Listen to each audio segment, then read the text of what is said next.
गाजियाबाद के थाना विजयनगर में एक कलयुगी मां ने अपने प्रेमी को झूठे मुकदमे में फंसाने के लिए अपने 7 वर्षीय कक्षा 3 के छात्र के अपहरण की साजिश रच डाली और पुलिस पर कार्यवाही में देरी करने पर आत्महत्या करने का दबाव बनाकर मुकदमा पंजीकृत करा दिया। जिसके बाद पुलिस द्वारा जब जांच की गई तो कुछ और ही मामला प्रकाश में आया, जिसमें पुलिस को ये पता चला कि गिरफ्तार दीपिका ने अपने 7 वर्षीय बच्चे को अपने दूसरे मित्र नीरज के साथ हापुड़ भेजा था और 7 वर्षीय बच्चे का ब्रेन वॉश करके पुराने प्रेमी आशु शर्मा और उसका वकील लोकेश चोपड़ा का नाम पुलिस को बताने को कहा गया। मगर जब पुलिस नीरज की तलाश में जुटी तो नीरज 7 वर्षीय बच्चे को अपनी परिचित मौसी लक्ष्मी तिवारी को सौंपकर फरार हो गया। जिसके बाद पुलिस के पास बच्चा बरामद हुआ और नीरज की गिरफ्तारी की गई और नीरज ने पुलिस को पूरे घटनाक्रम और साजिश के बारे में बताया। जिसके बाद गिरफ्तार अभियुक्ता दीपिका ने अपने जुल्म कबूल कर लिया। पूछताछ में जानकारी देते हुए डीसीपी सिटी कुंवर ज्ञानेंद्र सिंह ने बताया कि दोनों गिरफ्तार अभियुक्तों पर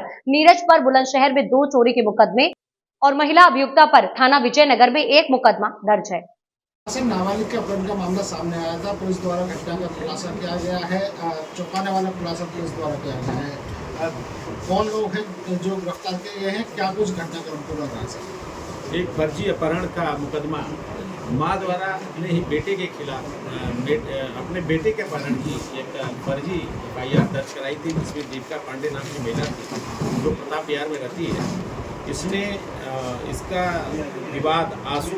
नाम के एक लड़के से था, जिसके खिलाफ उसने 376 का मुकदमा लिखाया था, जिसमें उसके खिलाफ कार्रवाई हुई थी, चार्जशीट लगी थी और उसके एक वकील थे लोकेश नाम के। इन दोनों लोगों को फंसाने के लिए अपने बेटे के एक अपहरण की झूठी साजिश रची।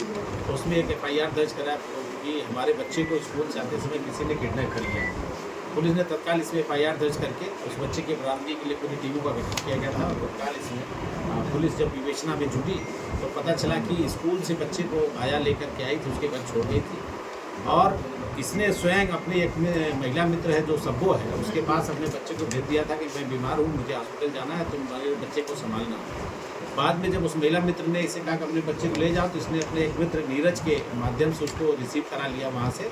और नीरज को बता दिया कि तुम इसको लेकर के चले जाओ हापुड़, और उसको बता करके सिखा पढ़ा करके 3-4 दिन बाद नशे की हालत में छोड़ देना कि मेरा अपहरण एक सफ़ेद गाड़ी से हुआ था और जिसमें इनका नाम आशु का और लोकेश का नाम लेना था, उसको दोनों का नाम उसको रटाना था और इस तरह से उसने अपने जो मित्र है उसके माध्यम से उसने नीरज के माध्यम से उसने उसको हापुड़ भिजवा दिया। जब पुलिस को सारी घटना के विषय में तहकीकात करते समय जब पता चला तो नीरज की तलाश में पुलिस हापुड़ पहुंची और जब नीरज को पता चला कि पुलिस उसकी तलाश में है तो उसने दीपिका की बहन को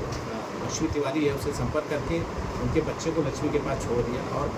वहाँ से पुलिस ने बच्चे को रिकवर किया। पूरी घटना में सबों ने स्कूल के जो आया थी जो छोड़ गई थी घर में और लक्ष्मी तिवारी साथ ही साथ बच्चे से पूछताछ में इस पूरी घटना का खुलासा हुआ है। इसमें दीपिका पांडे और उनके एक सहायक जो उनका वो दोस्त था नीरज, जिसके माध्यम से बच्चे को हापुड़ भेजा था, दोनों को गिरफ्तार करके जेल भेजा जा रहा है। बच्चे को CWC के सामने प्रस्तुत किया जाएगा, उसकी सुपुर्दी कराई जाएगी। नीरज के विरुद्ध 2 मुकदमे चोरी के पहले से भी दर्ज हैं, जिसमें उसके खिलाफ कार्रवाई हुई है। इस तरह से बहुत कम समय में, अल्प समय में, करीब 10-12 घंटे के अंदर ही पुलिस ने पूरे घटना का अनावरण किया है और दोनों व्यक्तियों को जेल भेजा जा रहा है। सर, क्या कुछ वजह नहीं घटना भी क्यों ये महिला आरोपी जो पकड़ी गई है दीपिका, ये आशु और लोकेश को फंसाना चाहती थी? सर, आशु महिला का मित्र था और उसके खिलाफ 376 का मुकदमा भी उसने धोखाधड़ी करके जो है उसके साथ संबंध बनाने का लिखवाया था, जिसमें चार्जशीट लगी थी। उसी रंजिश के मद्देनजर उसने आशु को फिर और उसके वकील को दोनों को जो है विरुद्ध एक कुचक्र रचा था, जिससे उनके खिलाफ पुनः कार्रवाई कराई है। सर, बच्चे की क्या उम्र रही और जो बच्चा बरामद किया गया है और किस क्लास में बच्चा 7 वर्ष का है, कक्षा 3 का छात्र है जो यहाँ पे प्रताप बिहार में